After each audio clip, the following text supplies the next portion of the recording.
Hello everyone, welcome to our channel. I hope आप सब safe हैं और कोरोना से रिलेटेड जितनी भी गाइडलाइंस दी गई हैं, जितने भी प्रिकॉशंस लेने को बोल रहे हैं, वो सारी चीज़ें आप फॉलो कर रहे हैं। फ्रेंड्स, हमने पिछले लेक्चर में एक्सप्लोजिव्स एंड एक्सप्लोजिव्स की डेफिनेशन और कुछ बेसिक कंसेप्ट्स के बारे में डिस्कस किया था। आज के लेक्चर में हम डिस्कस करेंगे एक्सप्लोजन के इफ़ेक्ट्स के बारे में और इन इफ़ेक्ट्स का क्या इम्पैक्ट होता है उसके बारे में। उससे पहले फ्रेंड्स, हम डिस्कस कर लेते हैं, एक बार रिफ़्रेश कर लेते हैं, रिमाइंड कर लेते हैं कि एक्सप्लोजन की डेफिनेशन हमने क्या पढ़ी थी।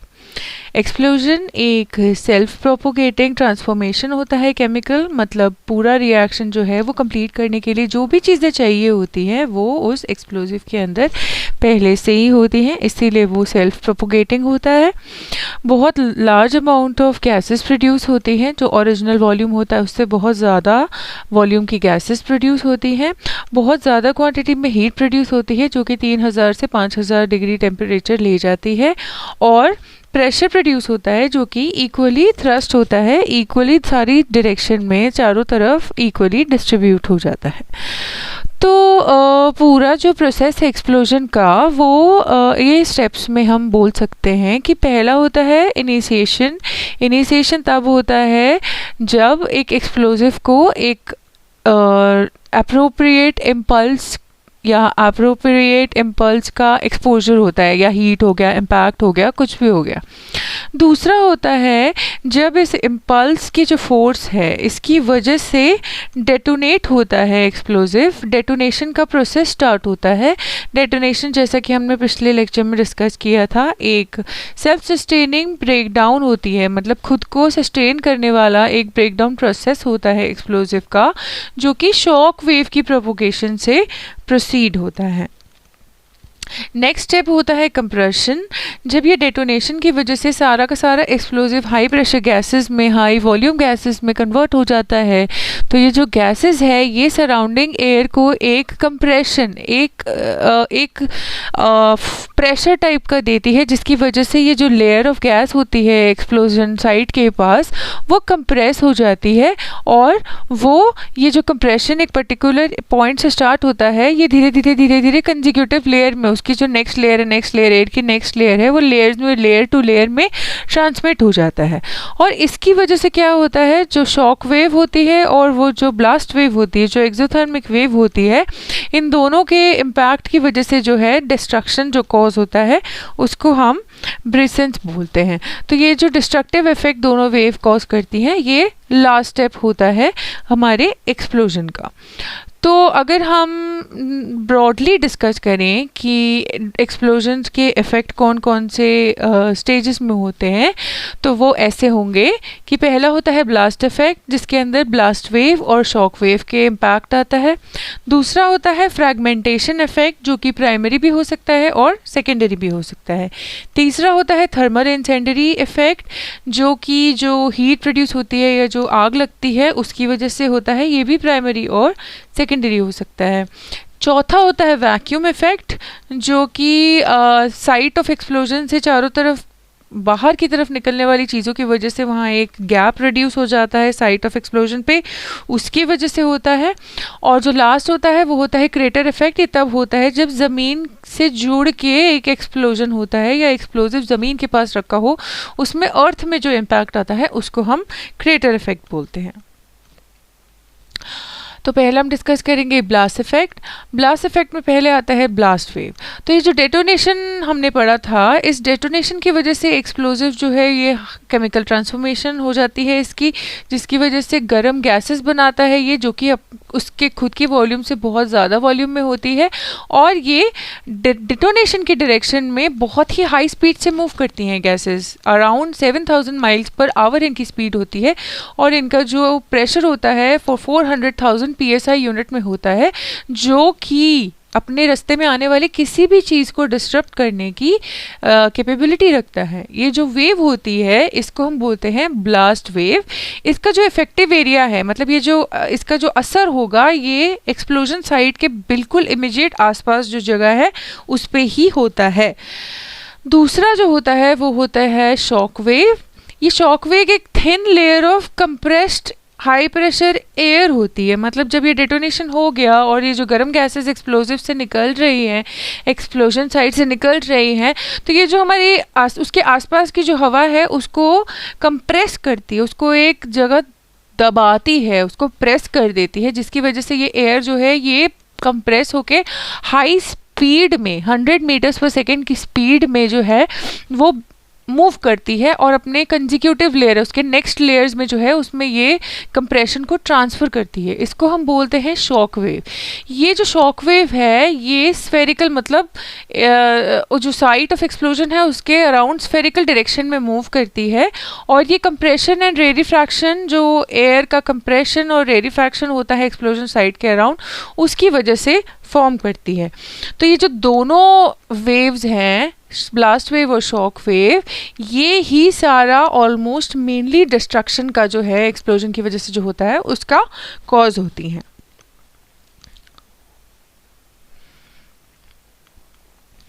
तो नेक्स्ट जो इफेक्ट होता है एक्सप्लोजन का वो है थर्मल या इंसेंडरी इफेक्ट। थर्मल और इंसेंडरी इफेक्ट जो होता है वो जो गैसेस की बर्निंग और एक्सप्लोजिव की बर्निंग की वजह से जो हाई हीट प्रोड्यूस होती है उसकी वजह से जो टेम्परेचर बढ़ता है उसकी वजह से होता है।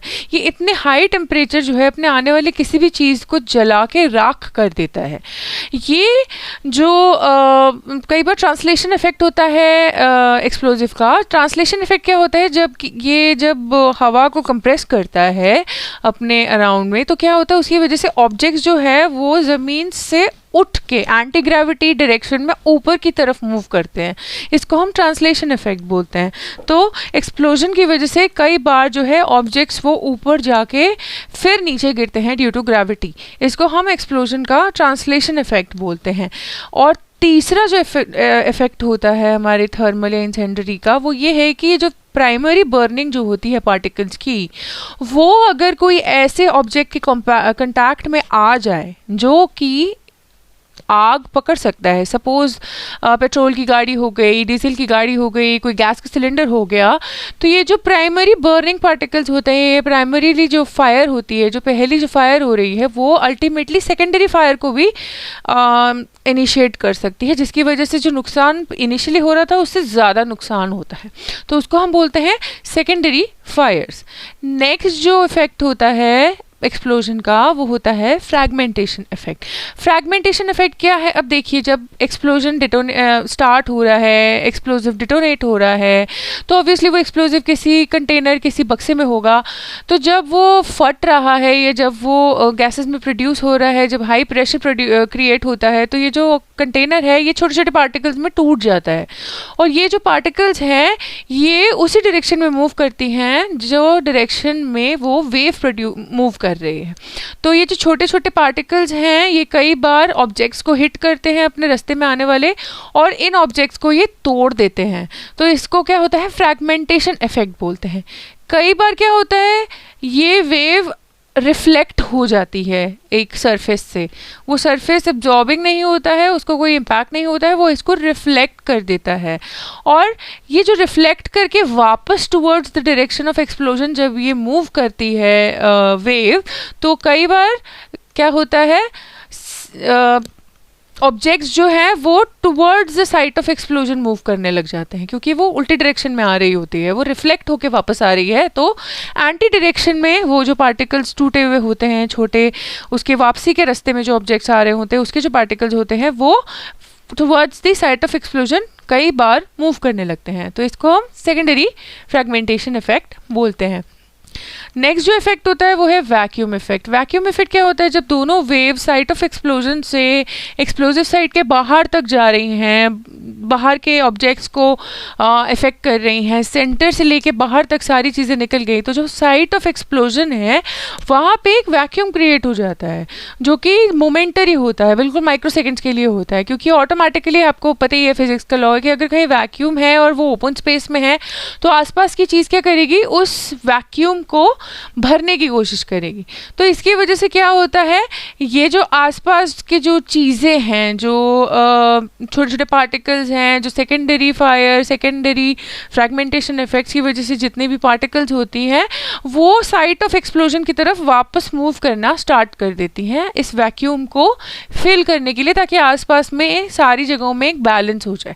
तो इससे क्या होता है, ये सारी चीज़ें अपने रास्ते में जब वापस आ रही होती है तो इनकी स्पीड काफ़ी तेज़ होती है, मतलब एक्सप्लोजन के बराबर तो नहीं लेकिन काफ़ी तेज़ स्पीड से आते हैं।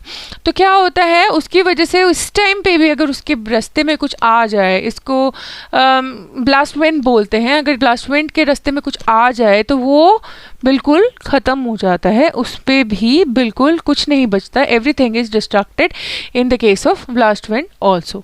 नेक्स्ट जो इफेक्ट होता है वो है क्रेटर इफेक्ट। क्रेटर इफेक्ट तब आता है जब एक्सप्लोजन जो है अर्थ के सरफेस के साथ कांटेक्ट में आके आए, क्योंकि एयर में तो हमने बात कर ली कि वहाँ पे शॉक वेव प्रोड्यूस हो रही है, कंप्रेशन हो रहा है एयर का, पर अगर वो एक सॉलिड सरफेस के ऊपर आके एक्सप्लोजन हो तो सॉलिड सरफेस में क्या होगा, इस शॉक वेव की वजह से क्या है, उसमें क्रैक्स आए जाएंगे, दरार आ जाएगी अर्थ के अंदर या उस सरफेस में, सॉलिड सरफेस में जहाँ पे ये एक्सप्लोजन हुआ है।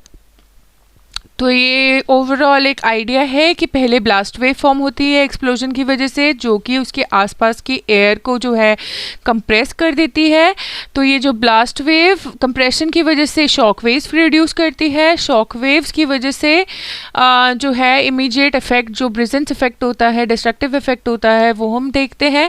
उसके बाद होता है जो साथ साथ छोटे छोटे फ्रैगमेंट्स होते हैं कंटेनर्स के, वो उस वेव के साथ साथ चलते हैं, वो रास्ते में चीज़ें जो आती हैं उसको तोड़ देते हैं। जो हाई टेम्परेचर प्रोड्यूस होता है उसकी वजह से एक्सप्लोजन साइट पे आग लगती है, और ये आग अगर कोई ऐसे ऑब्जेक्ट के साथ कांटेक्ट में आ जाए जो इन्फ्लेमेबल है या जो जल सकता है, तो ये सेकेंडरी एक्सप्लोजन को रास्ता देती है। और जब ये सारी चीज़ हो जाए और ये एनर्जी कंप्लीट हो जाए, एनर्जी का जो वर्क करने की कैपेसिटी होती है शॉक वेव और ब्लास्ट वेव की, वो हो जाती है पूरी, तो ये वैक्यूम जो साइट ऑफ एक्सप्लोजन पे क्रिएट हुआ है उसको फिल करने के लिए ये सारी एयर वापस आती है, और ये वापसी के टाइम में भी काफ़ी नुकसान करती है।